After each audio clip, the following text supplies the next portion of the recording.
շիճուկներ, խոնավացնող քսուկ, տոներ, այդ բոլոր բառերը ես սովորել եմ Արևիկից։ Մաշկի խնամքը ինձ հետաքրքրում էր վաղուց։ Բարեբախտաբար, այո, մեր կանայք եւ աղջիկները սկսել են իրենց հետևել։ Նաև կարծես մեն ինքնագնահատականը փոխվի դրանից։ Հաճելի է օգտագործել գեղեցիկ, լավ պրոդուկտներ։ Ինչ անի մարդը, որը ավելի սահմանափակ ֆինանս եւ հնարավորություն ունի։ Սխալ կարծիք կա, որ ուրեմն այդ ամեն ինչը նաև շատ թանկ է։ Տնային խնամք եւ պրոֆեսիոնալ խնամք։ 20 տեսակի կրեմները քսելը ոչ մի լավ բան չեն անելու։ Ավելի լավ է քիչ, քան ինչ ասես։ Ամեն դեպքում մաշկը, որ մենք ունենք, ինչ որ ազդեցությունից կոնկրետ հետևանք է ունենում։ Մաշկը մեր օրգանիզմի հայելին է։ Լատեից, ավոկադոից ու ռետինոլից այն կողմ կա իրական աշխարհ։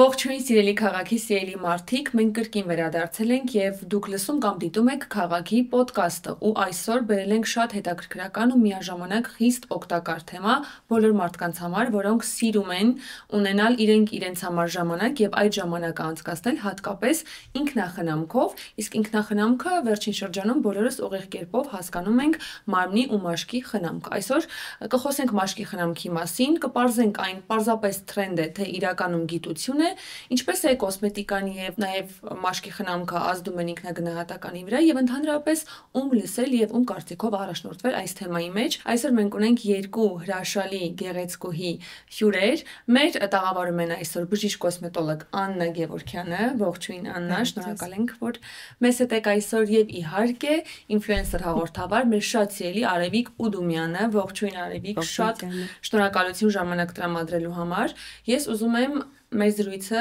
փոքրիկ պատմությամբ սկսել Արևիկի հետ կապված։ Նախ երկու հյուրերն էլ ինձ հետ կապ ունեն, որովհետև Աննան իմ կոսմետոլոգն է, իսկ Արևիկը իմ առաջին մենթորը, հա, այդպես ասենք, հիմա կպատմեն։ Մաշկի խնամքից սկսելու ճանապարհին մաշկի խնամք, ուրեմն 18 թե 19 թվականներ, արդեն լավ չեմ հիշում,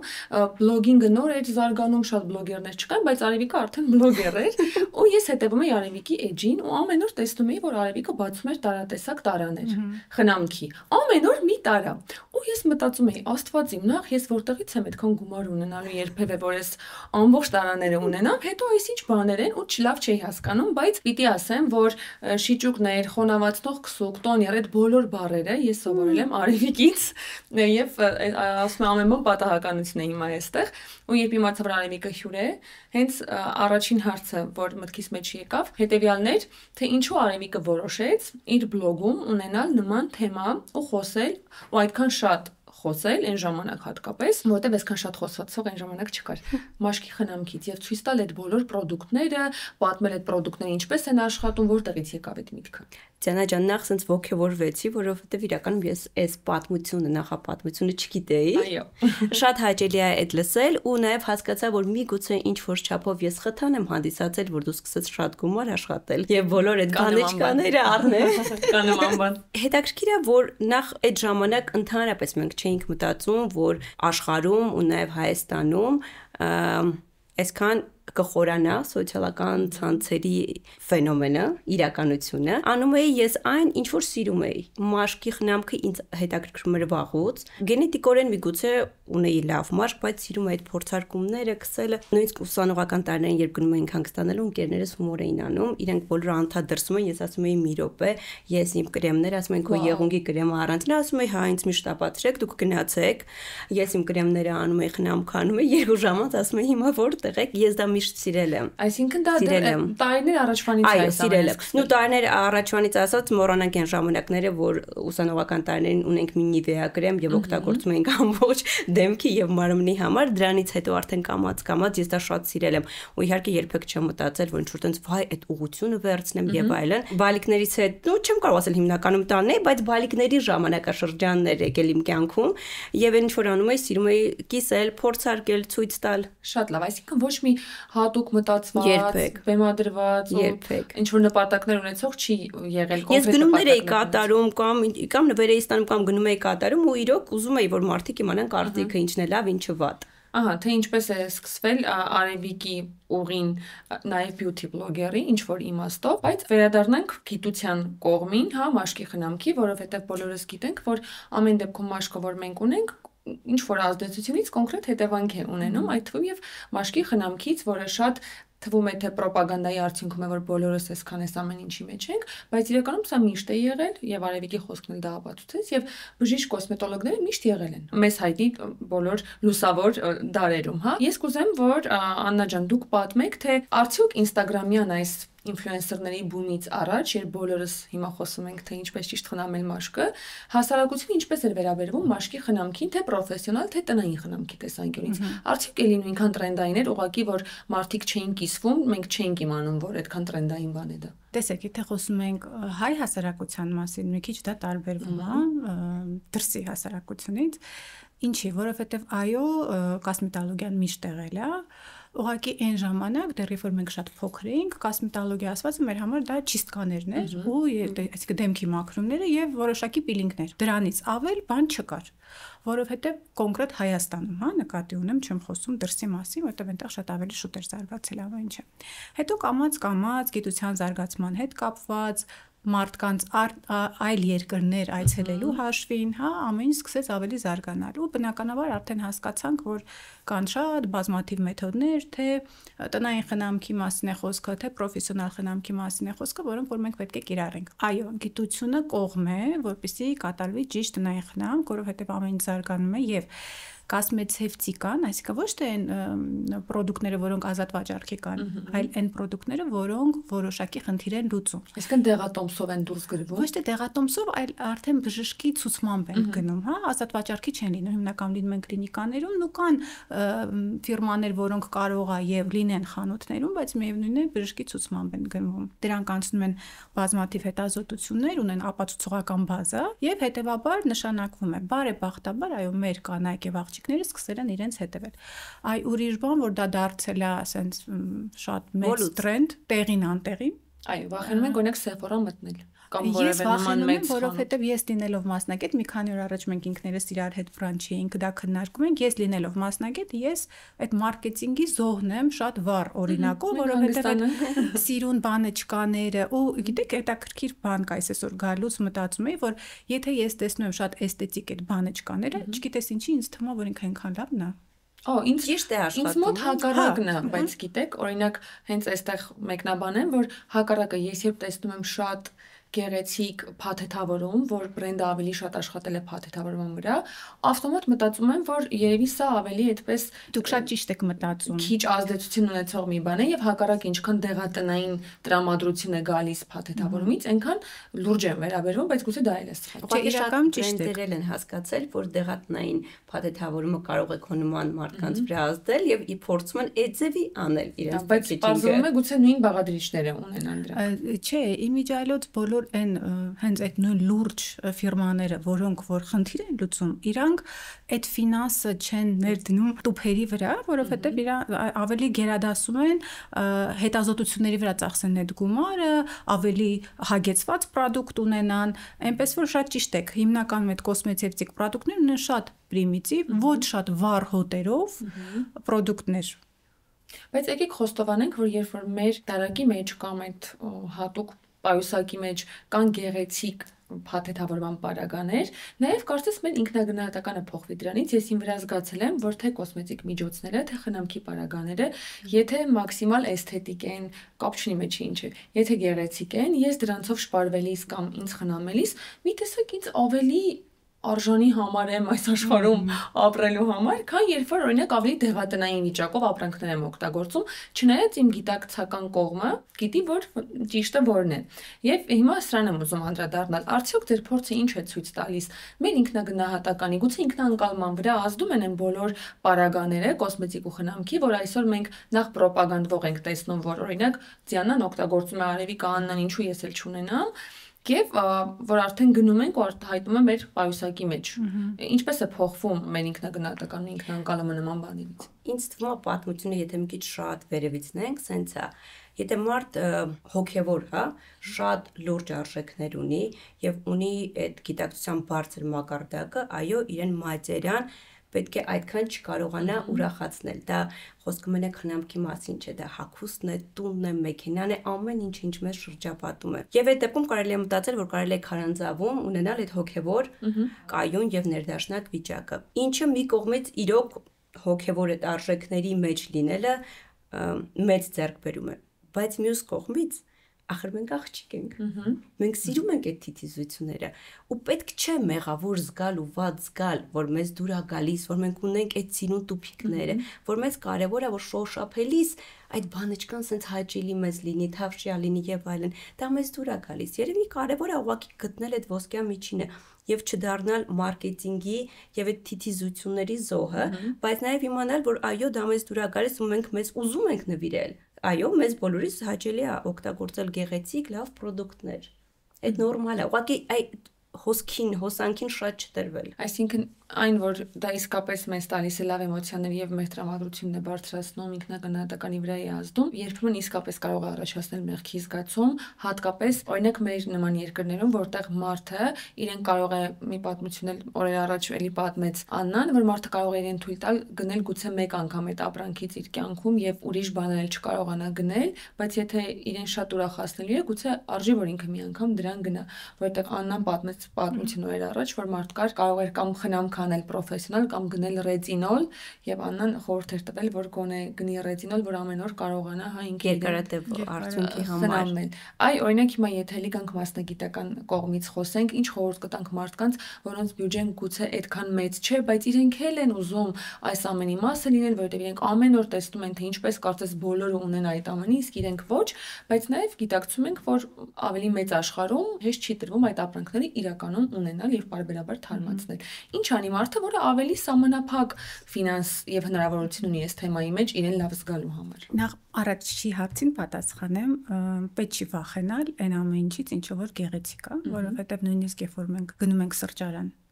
ու սնունդ ենք պատվիրում, մեզ համար շատ ավելի հաճելի է ուտել, որ դա շատ գեղեցիկ է մատուցվում, քան երբ որ դա գեղեցիկ չի։ Դա մարդու հոգեբանությունը, ամեն ինչի էսթետիկությունը մեզ գրավում է ու դա շատ լավ է, այսինքն մենք ինքներս որոշակի էսթետ ենք մեր համար։ Ամեն մեկը իր համապատասխան, այնպես որ դրանից վախենալ երբևիցե պետք չի։ Ինչ վերաբերում է երկրորդ հարցին, տեսեք, քանի որ հիմա մարդիկ ավելի շատ հետևում են այդ ինստագրամյան հարթակներին, որտեղ ամեն ինչ շատ գեղեցիկ է, այդ գեղեցկության հետ մարդկանց մոտ շատ սխալ կարծիք կա, որ ուրեմն այդ ամեն ինչը նաև շատ թանկ է։ Դա շատ սխալ է, որովհետև յուրաքանչյուր ազդեցիկ պրոդուկտ կարա լինի տարբեր գնային սահմաններում, հա։ Այստեղ շատ կարևոր է արդեն ով է կոնսուլտացիան անում։ Եթե բժիշկը կոնկրետ պրոդուկտ է վաճառում, դա արդեն սխալ է։ Այսինքն դու նայում ես պացիենտի ֆինանսին համապատասխան եւ իր խնդրին համապատասխան ճիշտ լուծում պետք է տաս եւ գնային տարբեր կատեգորիաներ կա ըստ այդ խնդրի դու արդեն առաջարկում ես պացիենտին համապատասխան չկա տենց բան որ չգիտեք դուք պետք է շատ մեծ ֆինանս ունենաք որ կարողանաք ձեր խնդիրը լուծել չկա նույնիսկ դեղատնային պրիմիտիվ միջոցներ կան որ կարելի է նույն ակնեի հետ աշխատել այսինքն պետք չի 15 տեսակի տնային խնամք ունենալ որպեսզի այդ խնդրի լուծումը տալ այնպես որ ուղղակի պետք է մարդիկ չվախենան այդ պատկերից այդ վիզուալ ստեղծվածը ու ուղղակի դիմեն ճիշտ մասնագետի հասկանան իրենց խնդիրը եւ ստանան գրագետ բուժում շատ կարևոր կետ երիտասարդ աղջիկների հետ կապված երիտասարդ աղջիկների կողքը գտնվող մաշկաբաններ ծնողներ մեծ ընկերներ շատ մեծ դեր ունեք դուք ասելու, բացատրելու, որ այդ անվերջությունը բանը չկաների առանց այդ ոչ մեկից պետք չէ։ Միգուցե ես ինչ-որ բան ավել եմ փորձարկում կամ ձյանալ, բայց առհասարակ մարդուն 3-4 խնամքի միջոցը մասնակետը կասի հերիքա դուք գտեք ձերը ու դա հերիքա եւ դրան գումարած որ երիտասարդ տարիքում ուղղակի անթույլատրելի է մաշկը փչացնել։ Եթե մեր ժամանակ մենք ոչ մի ձև չէինք կարող փչացնել, մաքսիմում սարսափելի վատ ունքեր ունեինք եւ վատ քսվում էինք, որը սարսափելի էր, բայց մեր մաշկը չէր փչանում դրանից։ Ես նույնիսկ չեմ հիշում, որ մենք ինչ որ բան քսենք, միգուցե մոդայի զոհ լինելով բարձրակրունկով ենք գնում դասի, բայց մեր դեմքին ոչինչ չկար։ Հիմա մեր թինեյջերները, երիտասարդ աղջիկները դատարկում են սեֆորաները ու դա շատ վտանգավոր է, այսինքն անում են մի բան, որի համար ամբողջ կյանքի ընթացքում կարող է զղջան։ Այո, սա շատ կարևոր նկատառում է, ես ուզում եմ այս նկատառումը շարունակել մի բանով, ինքս միշտ մտածել եմ, չնայած ես էլ եմ ցույց տալիս, ես ինչ խնամք ունեմ, բարբերաբար խոսում, չնայած վերջերս զգում եմ մի տեսակ, որ ինչպես որ դեղորայքը, սնունդը եւ մարդու առողջության հետ կապված հարցերը երևի սխալ է, որ օրինակ մարդը, որը ոչ բժիշկ է, ոչ կրում է նման տիտղոսներ եւ գիտելիքներ չունի, կիսում է։ Նույն կերպ երևի մաշկի խնամքն է, որ երևի թե նախ մենք որպես կոնտենտի սպառողներ ավելի զգուշ լինենք, թե ում ենք լսում, ումից ենք ազդվում, հետո նաեւ ինֆլուենսերներին էլ, քանի որ մեզ հաստատ ինֆլուենսերները եւս կլսեն, Եվ մի քիչ մի երկու օր ավել մտածենք, արդյոք արժի մենք ցույց տանք մեր տնային խնամքը, որովհետև ինչպես որ մեր հոգեկանն է, ամեն մեկին է շատ տարբեր, նույն կերպ մաշկը եւ մասնագետն էլ կասի ու նաեւ ոչ մասնագետներն էլ շատ լավ գիտեն, որ ամեն մեկիս մաշկի խնդրի կամ չխնդրի համար կան տարբեր լուծումներ ու տարբեր խնամքի միջոցներ ու վերցնել նույնությամբ կրկնել օրինակ Արևիկի խնամքի սեթը ու կարծել թե վերջ ամեն բան գալիս է magic բառը, բառակապակցությունը միշտ հարցրեք մասնագետին, բոլոր հարցերին ի պատասխան, բոլոր վիդեոների արանքներում ես եմ դա ասում եւ խորհուրդ եմ տալիս, որ դա իմ համար է լավ եղել, անպայման հարցրեք մասնագետին։ Որտեղ մեկ-մեկ լինում է, որ բացում ենք ինչ-որ մեկի բլոգեր կամ ինֆլուենսեր չի ինչ-որ մեկի սթորիները եւ այնտեղ այնպես է ամեն բան դիրքավորված, որ 5 է պակաս նույն բաները դու պատվիրես, որովհետեւ ահա այս մարդը օրինակ դու 4 մաշկ ունես, բայց ակնեին դեմ ես կրեմներ վեր։ Այո, դա էլ կա ու ինձ թվում է այստեղ կարևոր է, որ շատ լավ էր ուղղորդող տեքստը, որ ասացինք, երևի կարևոր է նաև մի քիչ խոսենք, արդյոք մարդը ինչ հաճախականությամբ պիտի նկատի ունենա պրոֆեսիոնալ խնամքը տնային խնամքին զուգահեռ, որովհետև այս հարցը նույնպես ակտուալ է, շատ մարդիկ կարծում են, որ եթե տնային խնամքի միջոցները հիմա այսքան զարգացած են, հետո ինքը այդքան այդ բոլոր տուփերը եւ տարաները ունի, ինչի գնա պրոֆեսիոնալ խնամքի, եւ մարդիկ էլ կան հակառակը, կարծում են, որ եթե իրենք գնացին պրոֆեսիոնալ խնամքի ամիսը մեկ անգամ, ինչու տանը այդքան նորից ժամանակ, որովհետև իսկապես դա բացի ֆինանսը նաև շատ ժամանակատար պրոցեդուրա է, այդքան շատ շերտերով խնամք անելը, գոնե թե կես ժամ պետք է, որ մենք առավոտյան եւ երեկոյան մեզ հատկացնենք։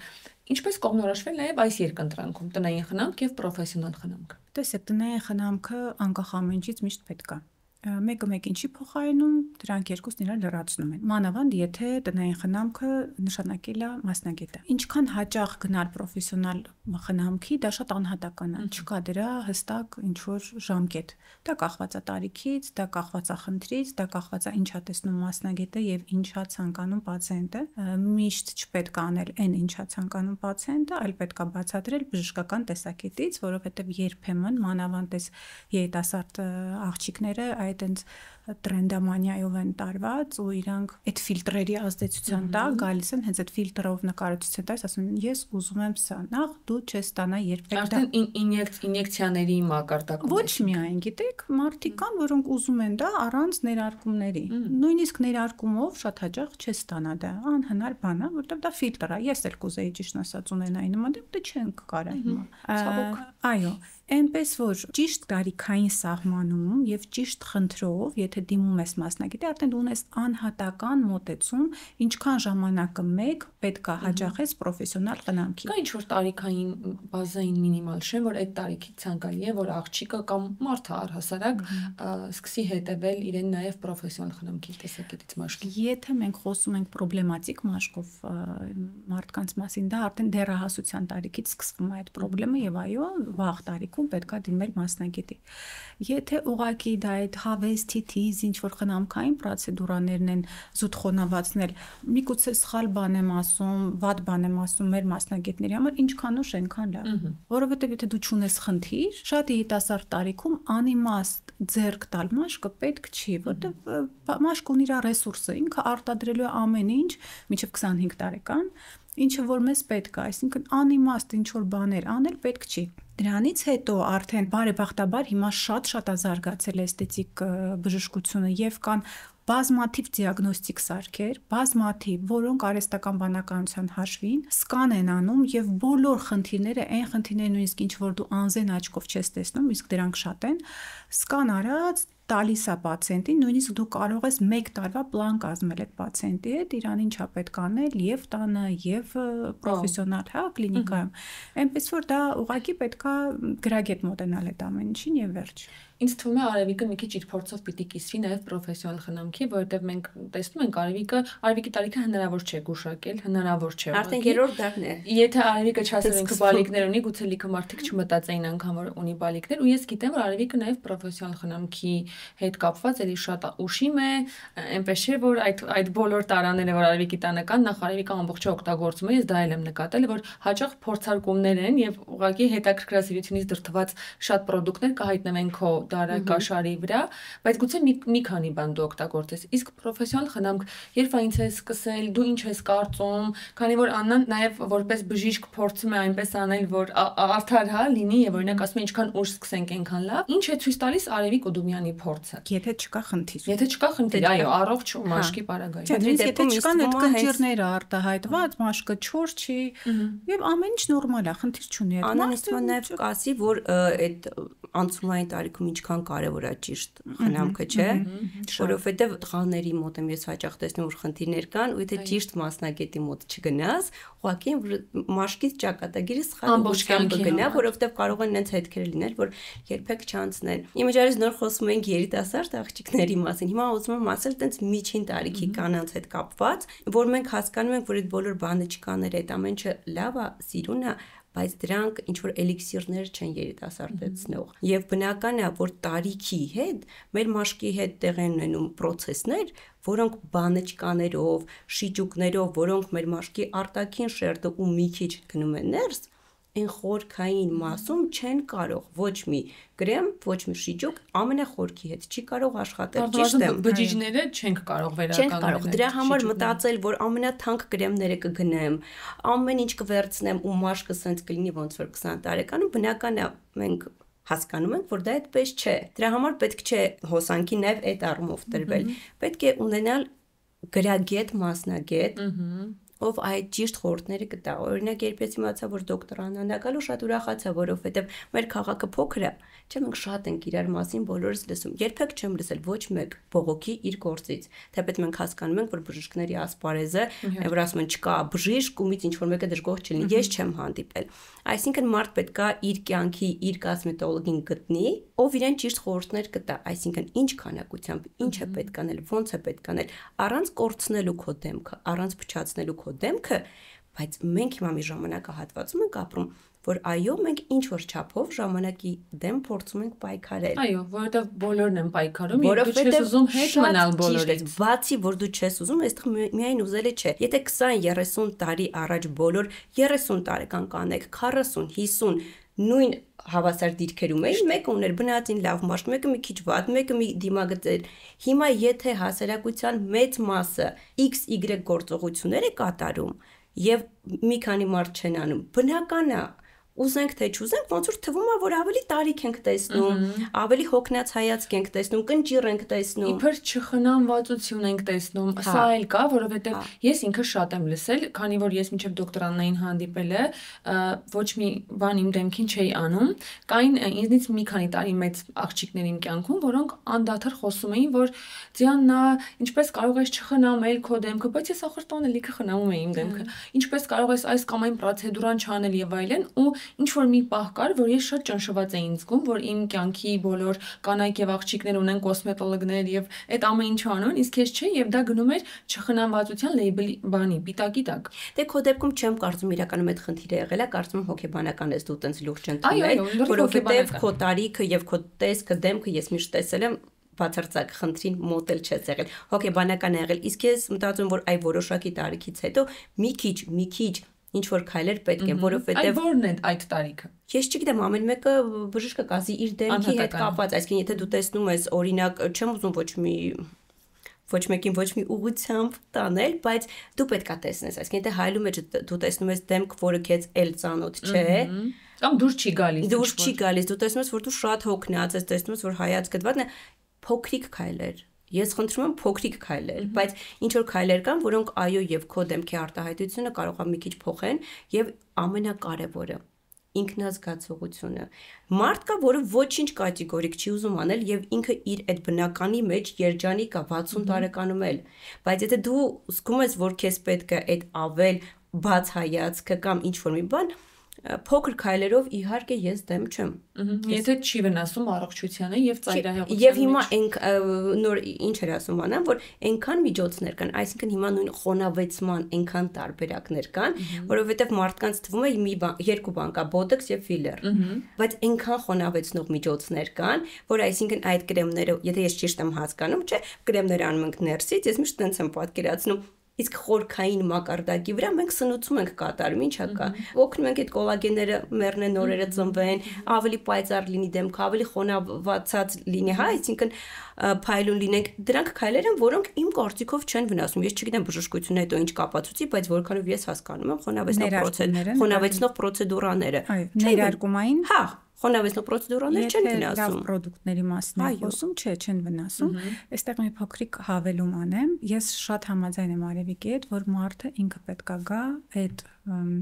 մակարդակին, հոգեբանական, այսինքն, որ ցանկանա կատարի մի պրոցեդուրայի վերջերս մի քանի օր առաջ ինձ մոտ մի կին եկել, մանր կնճիռներով, իմ առաջին հարցը միշտ պացիենտին դա նայա, ինչն է ձեզ անհանգստացնում։ Որտեղ ուրիշ բան ես ինչ եմ տեսնում, ուրիշ բան ինչն է իրան անհանգստացնում։ Ասում եմ ոչ մի բան։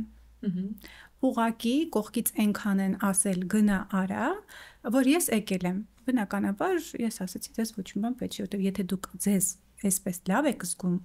նույնիսկ եթե իմ աչքերով ես ձեզ գեղեցկացնում եմ, դուք դա չեք հավանելու, որտեղ դուք սենց ներդաշնակ եք ձեզ զգում։ Այդ մարդը պետքա գա դրան, հա, որ իրան ինչ-որ մի բան անհանգստացնում է։ Ինչ վերաբերում է, որ միայն ֆիլեր ու բոտոքս է։ Հիմա բարեբախտաբար արդեն նո կոնկրետ իմ պացիենտները հասկանում են, որ ամենակարևորը խնամված մաշկ ունենալն է։ Խնամված մաշկ ունենալը դա միայն պրոցեդուրաները չի։ Մաշկը մեր օրգանիզմի հայելին է, դա միշտ պետք է հիշենք։ Այն ամեն ինչը որ կատարվում է մեր օրգանիզմում, սկսած ստրեսից, քնելուց, արտացոլվում է, սնունդ, այո, արտացոլվում է։ Դրա համար առաջնային կոնսուլտացիայի ժամանակ միշտ այդ ամեն ինչը մենք հարցնում ենք։ Կյանքի ոճը։ Իհարկե, ու բոլոր բնակավարներում, հա, որովհետև եթե մենք ունենք խախտում, դու մենակ որպես բժիշկ ոչ մի բան չես կարող անես։ Ինքն էլ տան այդ կրեմները քսելով, բայց ստրեսի մեջ ոչ մի լավ բան չի ունենալ, ոչ մի Կանդելակին մի հատ հարցազրույցի մեջ ասում էր, եթե դու ժամը 10-ին չես քնում, ինչ ուզում ես օգտագործի, ինչ ուզում ես արա, դու լավ մաշկ չես ունենալու։ Այսինքն իրոք օրինակ գործոններ կան, որ ֆանտաստիկ ազդեցություն ունեն քնելը։ Քնում ես 8-9 ժամ, դու այլ դեմք ունես։ Միշտ Շաքարավազ օգտագործել ինչ վատ անդրադառնում, ալկոհոլ օգտագործել, սուրճը։ Նայեք, միջև 30 տարեկան մենք այդ չենք զգում, չէ՞, սենց ուզում ես երեկոյան հաց կեր, ուզում ես 1 ժամ քնի, այդ էներգիա դել կա եւ այլն եւ այլն։ Այ հիմա իմ տարիքում ես կարող եմ ասել, հələ մի հատ ես փորձեմ երեկոյան ուշ հաց ուտեմ ու քնեմ։ Առավոտյան կարծանամ այդուցներով, այո։ Այս պահին մեզ լսող երևի շատ մարդիկ իրենց այս ամեն ինչում գտան։ Գիտեք, ես հիմա ինչից եմ ուզում մի քիչ խոսել, ուզում մի քիչ վերադառնանք այն տրենդային բաղադրիչներին, որոնք այսօր շատ քննարկվում են, որովհետև վերջերս ես ինքս ռետինոլ փնտրելու այդ հետքերով նաև գնացել եմ Երևան մոլ եւ Երևան մոլում եղած խանութներում էի հարցնում ու հետաքրքիր այն էր, որ ինձ նաև հետադարձ կապ տվեցին, որ վերջերս այդ բաղադրիչը կոնկրետ ռետինոլի նկատմամբ հետաքրքրությունը ինչ որ աճել է, տպավորություն է, որ արշավ կա, օրինակ ռետինոլի համար, ռետինոլը մոդայիկ է։ Այո, որ կարևոր է մի պահ կոլագեն խմելներ այդքան տրենդային, հետո նիացինամիդ, էլ ես իմ ինչ է, կարծես այո, պիտի մի ամբողջ քիմիայի դասագիր գնաս նորից սովորես հետ գաս։ Ոչ, ես ունեմ։ Ահա, տեսակ։ Մասնագիտական կարծիք, շատ լավ կա։ Նախ ես հիացած էի, որտեղ եկել էի պրեզենտացիային, ես հիացած էի, թե ինչ ահռելի գործ եք արել դուք, թե դա ինչքան կարևոր է այն աղջիկների համար, ովքեր ոչինչ չեն անում։ Մի ամբողջ համալսարանը, մինի։ Շատ մեծ գործ է արված, շատ ահռելի, մի հատ sense մեծ ծավալով գործ արած։ Դիան, այն այ օրինակ դյութան, ինչի հենց դյութի գաղափարը եղավ, որովհետև այդ հենց մենք լսում ենք տարբեր բաղադրիչներ ու խառնվում ենք իրար, ինձ սա էլ է պետք, իսկ սա ինչ է, ու հայերեն չկա նորմալ ինֆորմացիա, ու շատ է ինտերնետին, այ դյութեի նման, այ կարդում ես ու հասկանում ես, քեզի վերջո։ Սա պետք է, այս մոդայիկը ինձ պետք է, թե չէ։ Հիմա դե եկեք խոսենք մի քանի բաղադրիչից, որոնք իսկապես ավելորդ չէ դրանց շուրջ խոսակցությունը եւ YouTube-ում պատահական չեն ներառվել եւ պրոֆեսիոնալ խնամքի մեջ անգամ օգտագործում եք օրինակ վիտամին C-ն։ Ես ինքս վաղուց ինտեգրել եմ իմ սովորական խնամքի, ինչպես խոնավացնող ցանկացած քսուկ, որ ունեմ նաեւ վիտամին C, որովհետեւ նաեւ զգում եմ իմ մաշկի վրա ազդեցությունը վիտամին C-ի։ Էլ ինչ նման պրոդուկտներ կան, որոնց շուրջ խոսակցությունները անտեղի չեն եւ արժե եւ օգտակար է, որ ամեն դեպքում ուշադրություն դարձնեն մարդիկ իրենց խնամքի մեջ տնային։ Ամեն ինչ ունի իր տեղը, այսինքն չկա մի պրոդուկտ, որ ասեմ այ ուռճացված են խոսում, կամ վայ չեն խոսում։ Խոսում են միշտ ինչ որ մի բան տրենդ ա լինում մի բանից, ամեն ինչն էլ տեղ ունի, ըստ էլի խնդրի, ըստ տարիքի, նույն ռիցինոլը, հա, ձեր ասված, միշտ տեղ ունի։ Ու ռիցինոլի պարագայում այդքան տարիքային սահմանափակում չկա, որտեվ քանի որ բազմաֆունկցիոնալ է, ըստ խնդրի նշանակվում է։ Այ ուրիշ բան, որ վերադառնում ենք էլի սկզբին, որ միգուցե մի շատ ազդեցիկ ինֆլուենսեր խոսում է մի պրոդուկտի մասին, որի մեջ նշում է վիտամին C, ու վերջ գնաց, sense բոլորը ուզում են այդ վիտամին C, բայց մեկ այդ վիտամին C-ն միշտ կար, միշտ նշանակում էինք։ Ուղղակի ինչ որ մեկը խոսած, հետո երկրորդ օրը sense շղթայով սկսում է գնալ։ Պատկերացրեցիք։ Այսինքն ուղղակի իրենց մասին շատ խոսվում է, բայց իրենք միշտ եղել են։ Այո, նույն արևապաշտպանն է։ Այո։ Տեսեք, մի պա էս առանց արևապաշտպան ոնկոլոգիա։ Հիմա սկսվեց արևապաշտպանները առաջացնում են ոնկոլոգիա։ Ես ասենք հասարակ մարդ, չունեմ այդ բժշկական գիտելիքները, իմ մոտ սկսվում է sense ինչ որ խառը մի հատ իրարանցում, հիմա դա պետք է, թե պետք չի։ Նույնը սնունդը, ավոկադոն, ով գիտեր 10 տարի առաջ, ոչ թե ով գիտեր, այլ համատարած ոչ մեկ ավոկադո չէր ուտում, չէ՞։ Մեկ էլ սկսվեց ավոկադոն շատ օգտագործել։ Հիմա հակառակ ինֆորմացիան է գնում։ Մի կերեք ավոկադոյի մեջ կան նյութեր, որոնք առաջացնում են ոնկոլոգիա։ Հիմա այս մեծ տրենդերի, որ մենք չգիտենք էլ իրականում որտեղից է դրվում, եւ նաեւ անիմաստ է պայքարել այս մեծ տրենդերի դեմ, որ չլինեն, դրանք լինելու են։ Հասարակ մարդը, այդպես ինչպես դուք նշեցիք, ինչպես կողմնորոշվի իր փոքրիկ կյանքում, ինչպես անել, որ եւ իր բյուջեն ճիշտ տեղովի, եւ իր կյանքի ժամերը եւ ժամանակը, որ ունի այս երկրում, այս աշխարհի վրա ապրելու համար ճիշտ օգտագործի եւ ավելորդ չխորանա հարցերի մեջ, որոնք իրականում իրեն չեն էլ վերաբերվում, որովհետեւ հաճախ հենց խնամքի մեջ էլ ես էլ եմ ունեցել նման շրջան, երբ արդեն ավելի շատ մարդիկ սկսեցին խոսել ու ես էլ զգում էի, որ իմ գիտելիքները, փորձը չեմ բավականեցնում, որ տարբերեմ, դրա համար աշխարհի ամեն ինչը փորձել եմ։ Մի պահ մտածում էի, որ ինչքան տկար եմ ես, որ չեմ կարողանում ինքնուրույն հասկանալ սա ինչ է։ Կարճ խորհուրդ, 1-2 խորհուրդ, ինչ անել, որ համ չընկնել մի ծայրահեղության մեջ, որը կոչվում է գերս սպառում ու գեր նաև հոգեբանական իմաստով ճնշված ու այդպես ինչ անում ես չի աշխատում, ու մյուս կողմն էլ գեր մերժում չունեն, որտեղ մարդիկ էլ կան այս տրենդերի դեմ պայքարելու միակ միջոցը իրենց համար ուղղակի ամեն բան արժե զրկելն է, զրոյացնելը եւ ասել, որ ոչինչ չի աշխատում, ամեն բան ուղղակի մարքեթինգ է։ Ինձ թվում է նախ ոչ միայն խնամքի հետ կապված, այլ առհասարակ պետք է մենք հիշենք անընդհատ, որ լատեից, ավոկադոից ու ռետինոլից այն կողմ կա իրական աշխարհ։ Սովորական մահկանացուների աշխարհ։ Ես ինքս իմ կյանքում ունեմ սոցիալական ցանցերը, դրանք մեծ դեր ունեն իմ կյանքում, բայց ես անverջ իմեջում եմ ասում, որ ժողովուրդ կա իրական աշխարհ ու շատ հաճախ այն ինչ որ մենք տեսնում ենք, դա իրականության հետ ոչ մի կապ չունի։ Այսինքն մարդկանց գեղեցիկ կյանքը, երջանիկ կյանքը, այդ ամեն ինչը դրեք մի կողմ ու երբեք չհամեմատվել։ Երևանին անդրադառնանք, մեր քաղաքը փոքր է, հաճախ մենք գիտենք մարդկանց կյանքը, ճակատագիրը, պատմությունը, մեկ էլ տեսնում ես Instagram-ով լրիվ ուրիշ պատկեր։ Դա մեզ հիշում է ու հիշեցնում, որ հեռախոսից պետք է կտրվել։ Եվ դա գալիս է նաև խնամքի աշխարհ։ Պետք է ունենալ իմ խորհուրդը լավ կոսմետոլոգ։ Այսինքն այդ բանջկաները շատ լավ են, ընտիրը, ապրի արևիկն էլ է պատում, Դիանան էլ է պատում, բայց մի կողմ դնել։ Պետք է ունենալ վստահելի, լավ բժիշկ մաշկաբան, ում հետ խորհրդակցել ինչը պետք անել։ Շատ ավելի լավ է ունենալ քիչ խնամք, քան ունենալ շատ խնամք։ Ամենակարևոր կետը, ամենակարևոր իմ համար միշտ դա դեմքը մաքուր պահելն է։ Դրանից ավելի կարևոր բան չկա։ Այսինքն մաքրել, հանել, ենել մեր քաղաքի դեպքում։ Լվացման փուլի վրա հատկապես։ Ամենակարևոր կետը դա լավ մաքրել մեր մաշկը։ Հետո խնամել, սնուցել, բայց ավելի լավ է քիչ, քան ինչ ասես եւ խառը։ Ախր դա էլ է շատ վտանգավոր, մեր ամենաթանկ բաներից մեկը դա մեր մաշկն է։ Ու մենք մեր մաշկի վրա ասած փորձարկումներ ենք անում։ Այդ փորձարկումների, օրինակ, երբ որ դու կարդում ես, բաղադրիչների ծանոթ ես, խորհրդակցելս լավ է, բայց եթե ուղակի սիրուն էր Sephora-ում կամ այս մի ինֆլուենսերը ասեց, այդ ճիշտ չի։ լինել ավելի ուշադիր, կարդալ բաղադրիչները, խորհրդակցել մասնագետի հետ։ Թող քիչ լինի ավելի լավ, քան շատ։ Այսինքն գիտակցվածության մի հատ մեծ դոզա բերել էս